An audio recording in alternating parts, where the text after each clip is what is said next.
우리는 지난주까지 에스더 말씀을 마쳤고요. 오늘부터 별 이상이 없는 한 몇 주간은 단편 설교를 하려고 합니다. 오늘은 성령의 강이 흐르는 삶이라는 제목으로 함께 은혜 나누길 원합니다. 과거에 어떤 교회에 방문한 기억이 있습니다. 교회에 방문했는데 출입구부터 뭔가 모를 따뜻함이 느껴졌고 은혜가 느껴진 것이죠. 그 교회에서 예배를 드리는 순간 그 모든 것이 이해가 되었어요. 왜냐하면 예배를 드리는데 너무나도 은혜가 깊었고 성령님의 임재가 가득했기 때문에 그런 것입니다. 그 성령님의 가득한 임재의 충만함이 흘러 넘친 것이죠. 반대의 교회도 있습니다. 어떤 교회에 딱 들어가면 냉랭함이 느껴지고 그리고 은혜 없음이 느껴지지요. 그것의 이유도 역시 예배를 드려보면 알 수 있습니다. 그러한 교회의 예배는 굉장히 형식적이고 또 의식적인 순서들만 남아있는 것이죠. 예배 가운데 역사하시는 하나님의 임재와 은혜의 충만함은 다 사라져버리고 교회라는 이름은 있지만 죽어있는 듯한 그런 예배 가운데 나아가기 때문에 그런 것입니다. 그런데 여러분, 이것은 교회만의 이야기는 아니죠. 우리 모든 그리스도인들의 이야기이기도 한 거예요. 그래서 어떤 그리스도인들은 성령님과 함께 거하기 때문에 은혜가 늘 흘러 넘칩니다. 오늘 본문에서 생수의 강이 흘러나온다 이렇게 말씀하고 있는데 정말로 흘러나오는 것이죠. 이러한 분들 주변에는 또 많은 분들이 함께 있음을 보게 됩니다. 그런데 다른 그리스도인들은, 어떤 그리스도인들은 은혜가 없이 냉랭한 가슴으로 살아가는 그것도 보게 되는 것입니다. 종교개혁자 마틴 루터가 이런 말을 했어요. 세상에는 끔찍한 것 세 가지가 있다. 끔찍한 것 세 가지. 뭘까요? 첫 번째는 사람이 살지 않는 집입니다. 사람이 살지 않는 것은 흉가가 되기 때문에 그런 것이죠. 두 번째는 혼이 떠난 사람입니다. 혼이 떠나면 시신이 되기 때문에 그런 거예요. 그리고 루터가 지적한 세 번째 끔찍한 것은 성령이 떠난 그리스도인입니다. 성령이 떠난 그리스도인. 성령이 떠나고 성령이 소멸된 그리스도인들은 살아있으나 죽은 자이다. 먼저 되었으나 나중된 자들이다. 머리는 커졌으나 가슴은 식어버린 냉랭한 사람들이다. 이렇게 말을 한 것입니다. 여러분, 그리스도인들은 누구입니까? 성령님과 함께 사는 자들이고 성령의 동행하심과 충만하심 속에서 살아가는 자들이 되는 거예요. 에베소서 5장 18절에서 이렇게 말씀합니다. 우리 같이 읽어보도록 하겠습니다.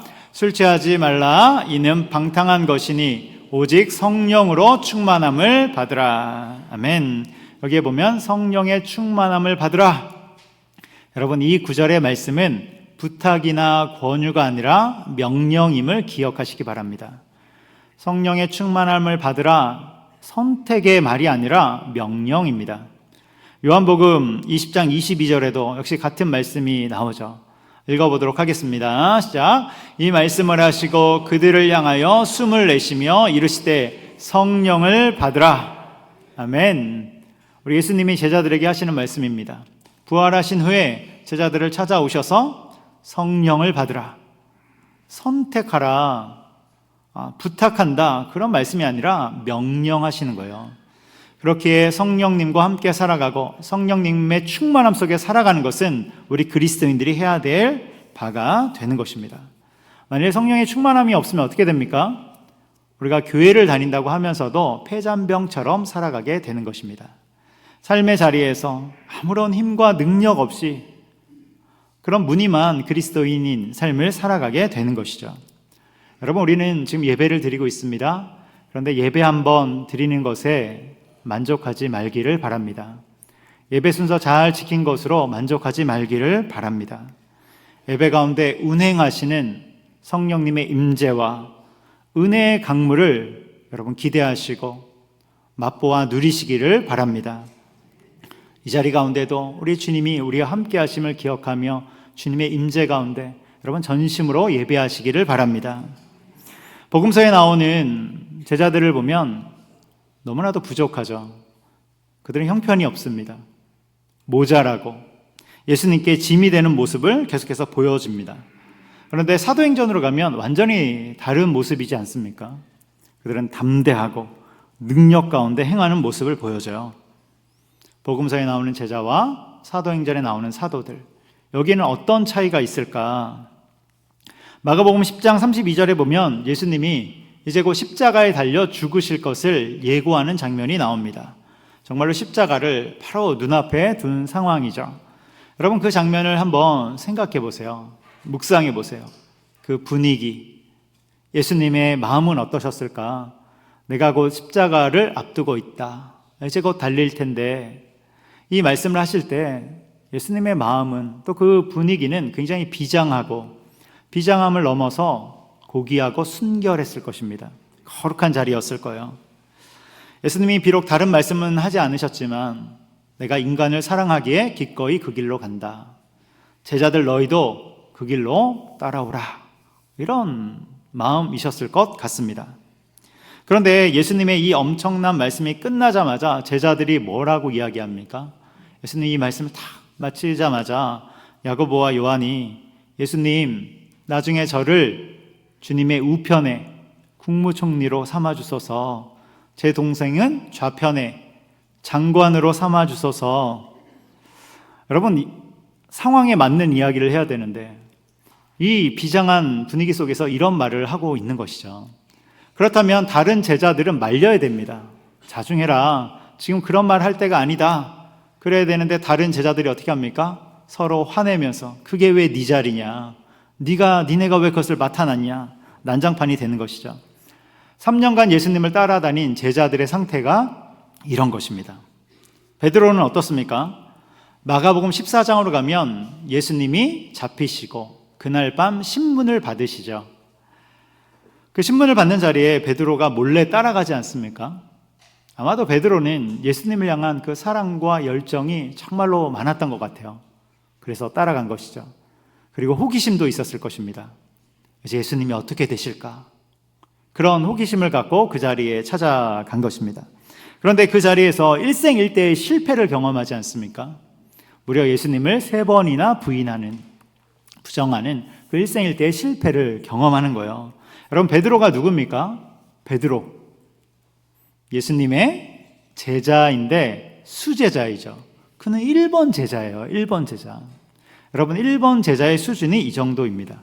결정적인 순간에 예수님을 부인하는 것이죠. 이유가 무엇입니까? 자기도 잡힐까 봐. 그래서 똑같이 십자가형을 당할까 봐, 죽을까 봐 그런 것입니다. 베드로가 3번째 부인하는 그 순간 누가복음에 보면 뭐라고 기록합니까? 예수님과 눈이 마주쳤다고 기록하죠.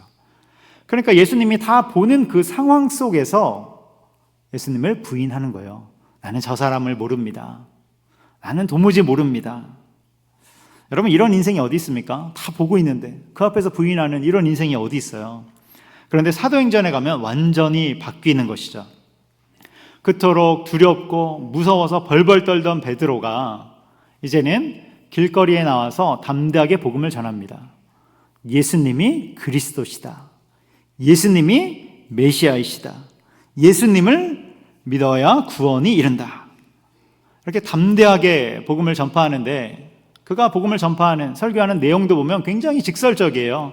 너희가 못 박은 예수, 너희가 죽인 예수, 그자가 구원자이다. 여러분, 베드로가 완전히 달라졌죠. 그전에는 자기도 죽을까 봐 벌벌 떠는 겁쟁이였는데 이제는 담대하게 복음을 전파하는 것입니다. 사도행전에 보면 이러한 내용이 계속해서 나와요. 그가 복음을 전파하다가 바리새인들에게 잡혀서 감옥에 갇히게 되죠. 그런데 감옥에 나온 이후에도 그의 목숨을 돌아보지 않고 계속해서 담대하게 복음을 전파하지 않습니까? 그러자 3,000명이 돌아오고 5,000명이 회심하는 놀라운 능력 가운데 거하게 되는 것이죠. 그런데 정말로 놀라운 게 뭔지 아십니까? 여러분, 진짜로 흥미로운 게 있는데, 베드로가 정말로 벌벌 떨면서 예수님을 부인했던 그 때, 그 시기와 이제는 담대하게 복음을 전파하는 그 시기, 그 날을 계산하면 불과 50일밖에 되지 않는다는 얘기예요. 여러분, 이게 1, 2년 전의 이야기가 아니라 불과 50일, 얼마 안 된 그 시점이라는 것입니다. 50일 전에는 벌벌 떨면서 자기도 잡혀갈까 봐 두려움 가운데 있던 베드로인데 이제는 길에서 담대하게 복음을 전파하고, 그 전에는 정말로 능력이 없는 제자였는데 이제는 능력 가운데 수많은 사람들을 회심시키는 그런 사도가 되었다는 것이죠. 여러분, 어떻게 이런 일이 있을 수 있습니까? 이 50일 사이에 어떤 일이 있었던 것입니까? 그 50일 사이에 어떤 일이 있었는지 사도행전 2장에 나오죠. 사도행전 2장 1절에 이렇게 말씀합니다. 우리 같이 읽도록 하겠습니다. 시작. 오순절 날이 이미 이르매 그들이 다 같이 한 곳에 모였더니. 아멘. 이 구절은 우리가 잘 아는 구절이죠. 오순절 성령 강림 사건입니다. 2장 1절부터 쭉 나오지 않습니까? 마가의 다락방에 임했던 성령 충만함의 사건이죠. 그래서 성령의 충만함을 입었던 제자들은 이제는 과거와는 다른 능력 가운데 거하는 힘 있는 그리스도인들이 되어서 살아가기 시작한다는 것입니다. 여러분, 우리는 어떤지 잘 점검해 봤으면 좋겠습니다. 오늘날의 그리스도인들도 마찬가지예요. 복음서에 나오는 제자들처럼 아무런 능력 없이 세상에 질질 끌려다니는 사람이 존재하는 것입니다. 세상과 구별되지도 않고 섞여서 그대로 살아가는 사람이 존재하는 거예요. 그런데 반면에 주님이 주시는 능력 속에 담대함으로 살아가는 그리스도인들도 있다는 것입니다. 힘있게 살아가는 그리스도인들이 있다는 거예요. 여러분, 우리는 어떤 곳에 속해 있는지 점검해 보시기 바랍니다. 능력 속에서 살아가는 그리스도인들은 위험한 상황 속에서도 담대합니다. 불안정한 그런 상황 속에서도 평안함을 유지합니다. 소유합니다. 그리고 어지러운 시간들 속에서도 중심을 잡으며 살아가는 것이죠. 이러한 그리스도인들은 어떤 그리스도인들입니까? 성령의 충만함 가운데 있는 그리스도인들입니다. 성령의 충만함. 여기 있는 저와 여러분들이 그러한 성령의 충만한 그리스도인이 되기를 주님의 이름으로 축복합니다. 다음엔 성령의 충만함이 무엇일까요? 성령의 충만함. 말이 너무 어렵습니다. 쉽게 요약해서 말씀드리면 은혜 충만한 자다, 그렇게 보셔도 돼요. 은혜 충만한 자다. 정확하게 말하면 성령의 충만함은 예수님으로 충만한 것입니다. 예수님으로 충만한 것, 그리고 예수님의 말씀으로 충만한 것, 그러한 자들을 뜻하는 것이죠. 어떤 책에 나오는 이야기인데요, 옛날 책인데 인상적으로 봐서 잘 잊혀지지가 않습니다. 성령 충만함을 자동차로 비유한 것이죠. 여러분, 우리가 자동차를 타는 이유는 편하게 또 빨리 가기 위함입니다. 아마 이제 먼 거리에서 오늘 예배당에 오신 분들은 다 차를 타고 자차라든지 아니면 버스, 지하철 여러 차들을 이용해서 오셨을 거예요. 우리가 이것을 타는 이유는 편리하게 또 먼 거리도 빨리 잘 갈 수 있게끔 하기 위해서이죠. 그런데 어떤 집안에 자동차 한 대가 주어졌는데 그러면 이걸 타고 다녀야 정상이지 않습니까? 근데 이 가족은 차를 밀고 다닌다는 것이죠.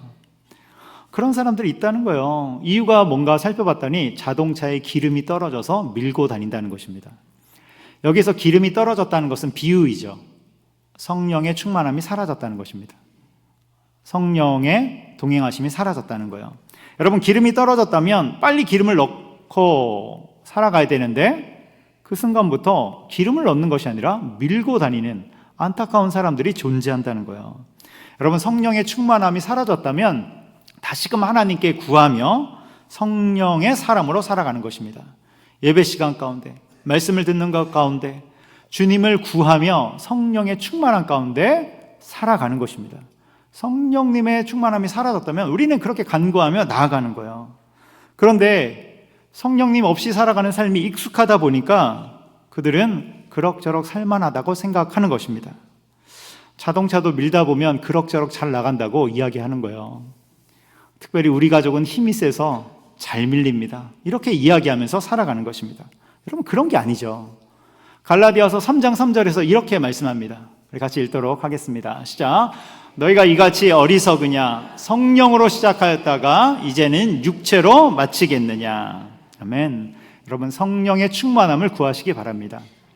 육체로 살아가는 것이 아니라 성령으로 살아가시기 바랍니다. 성령의 기름이 떨어졌다면 기도하고 말씀 보고 전심으로 예배하면서 성령님이 내 안에 충만하시도록 간구하며 나아가는 것입니다.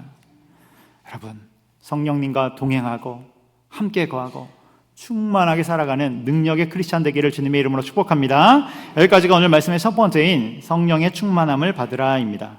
성령의 충만함을 받으라. 이제 두 번째를 볼 텐데요, 두 번째는 성령의 충만함을 받는 방법입니다. 성령의 충만함을 받는 방법. 이 방법은 이미 설교를 하면서 언뜻 말씀을 드렸습니다. 그래서 성령의 충만함을 받는 첫 번째 방법은 기도와 말씀 가운데 거하는 거예요. 기도와 말씀.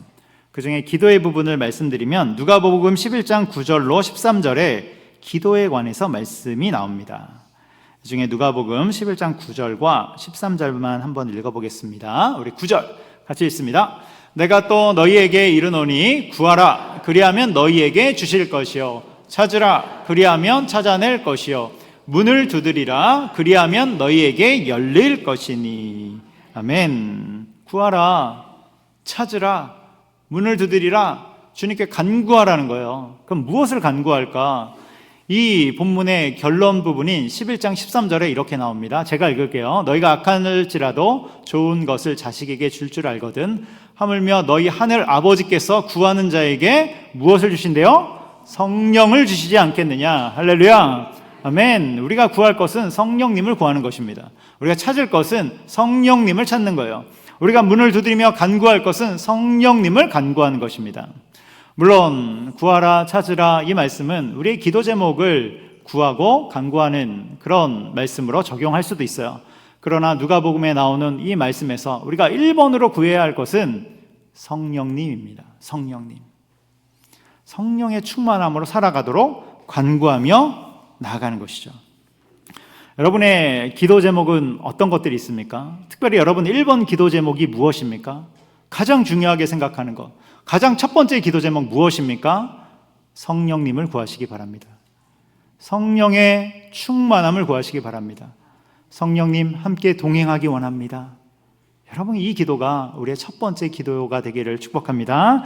다니엘서 6장 3절에 이렇게 나옵니다. 다니엘서 6장 3절 함께 읽겠습니다. 다니엘은 마음이 민첩하여 총리들과 고관들 위에 뛰어남으로 왕이 그를 세워 전국을 다스리게 하고자 앉으라. 아멘. 여기 보면 다니엘의 이야기가 나오는데요. 다니엘은 마음이 민첩하여 뛰어남으로 이렇게 나와요.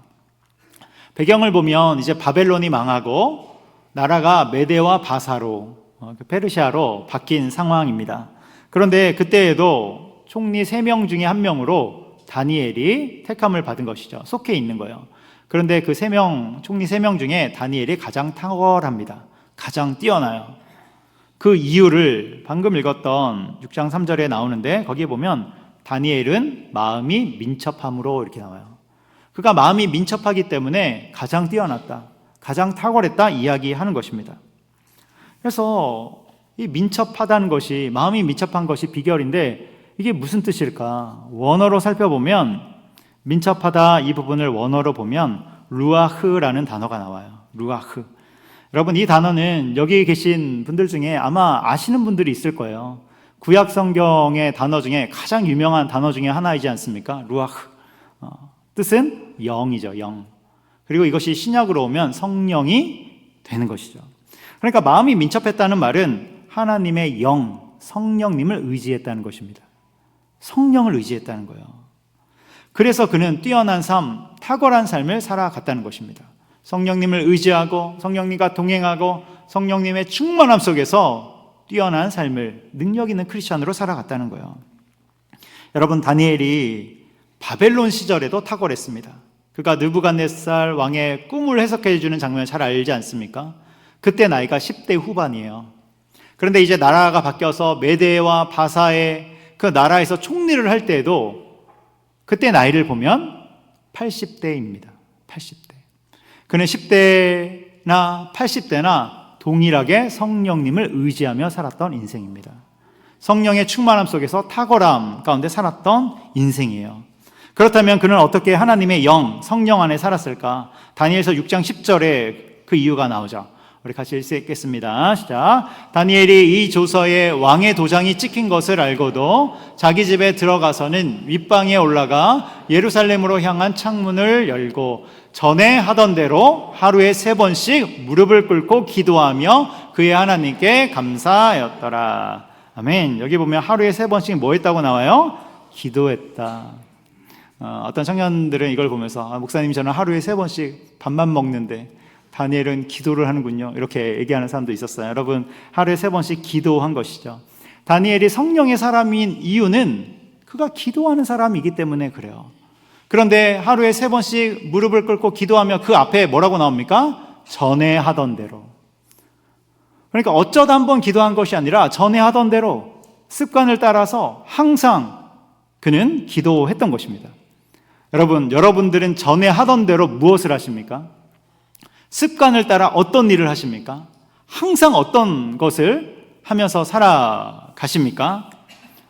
전에 하던 대로 기도하는 인생, 전에 하던 대로 말씀을 충만하게 보는 인생이 우리가 되기를 주님의 이름으로 축복합니다. 전에 하던 대로 성령님과 동행하기를 원하고 성령님과 함께 살아가기를 원하고 성령의 충만함으로 나아가는 그 인생이 우리 인생이 되기를 원하는 것이죠. 그래서 여러분, 성령의 충만함은 누가 받냐면 기도하는 자들, 또 따로 말씀드리진 않았지만 말씀을 사랑하는 자들이 성령의 충만함을 덧입는 것입니다. 그래서 성령의 충만함을 받는 첫 번째 비결은 기도와 말씀이에요.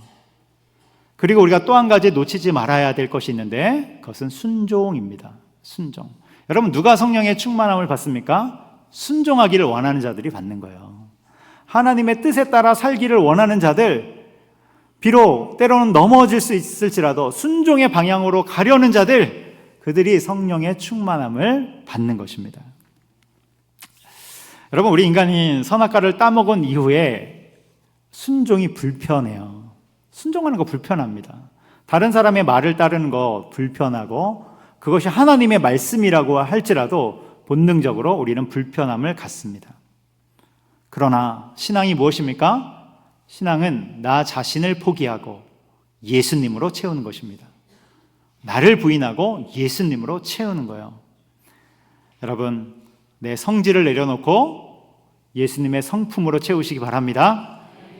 내 이기심을 내려놓고 예수님의 겸손과 희생으로 나를 채우시기 바랍니다.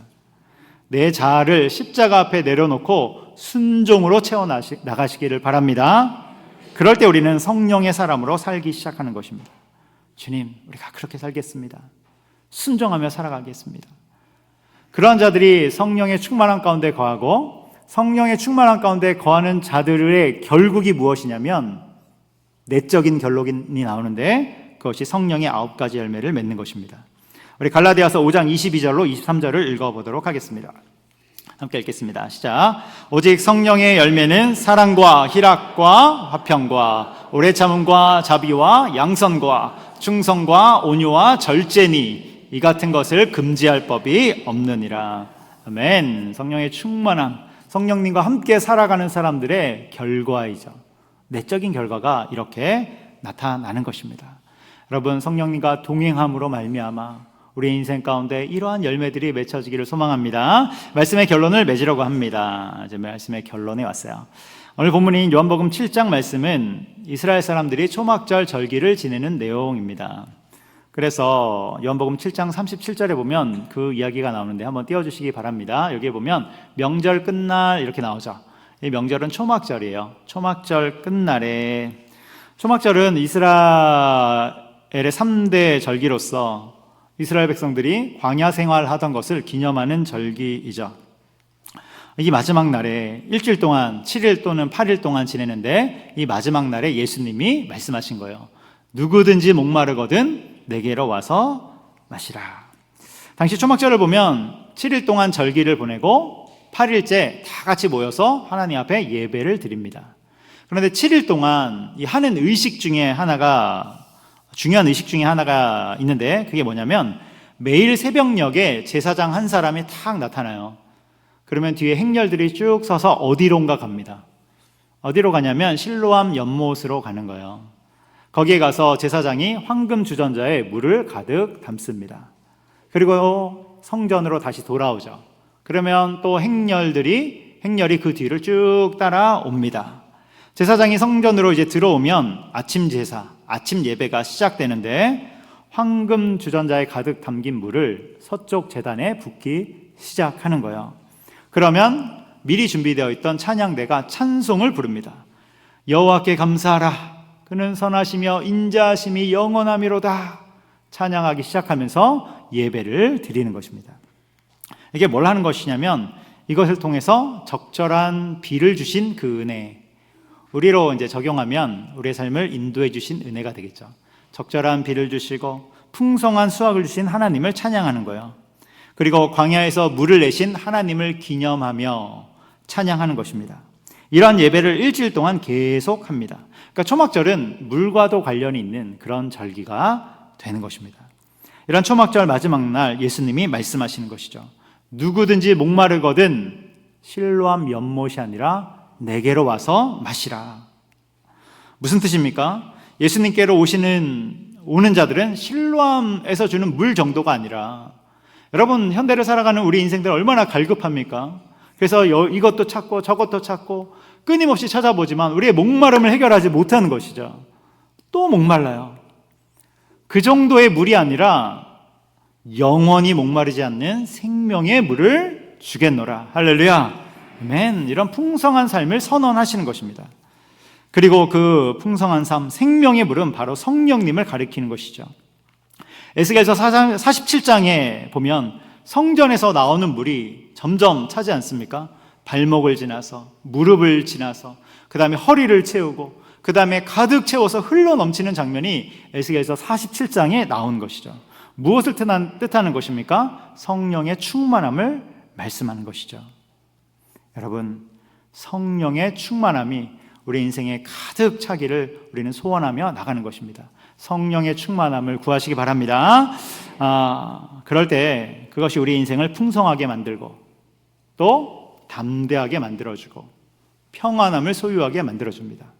그리고 그 결과로 능력 있는 크리스찬, 또한 우리의 내적인 결과로는 성령의 9가지 열매를 맺으며 살아가게 되는 것입니다. 그러한 삶에 거하는 저 여러분 되기를 주님의 이름으로 축복합니다. 기도하겠습니다. 사랑과 은혜가 많으신 하나님 아버지, 성령님을 구합니다. 이 자리에 있는 우리 각 사람 가운데 성령님 충만하게 임하여 주시옵소서. 성령님과 동행하기를 기뻐하고 성령 안에 거하기를 즐거워하며 무엇보다도 주님의 말씀 가운데 순종하기를 결단하는 우리가 될 수 있도록 인도하여 주시옵소서. 성령님과 함께 동행함으로 세상이 줄 수 없는 풍성한 삶이 무엇인지 알게 하시며 담대함과 평안함을 소유하며 살아가게 하여 주옵소서. 또한 성령의 9가지 열매를 맺는 귀한 인생들 될 수 있도록 인도하여 주시옵소서. 감사합니다. 예수님의 이름으로 기도합니다. 아멘.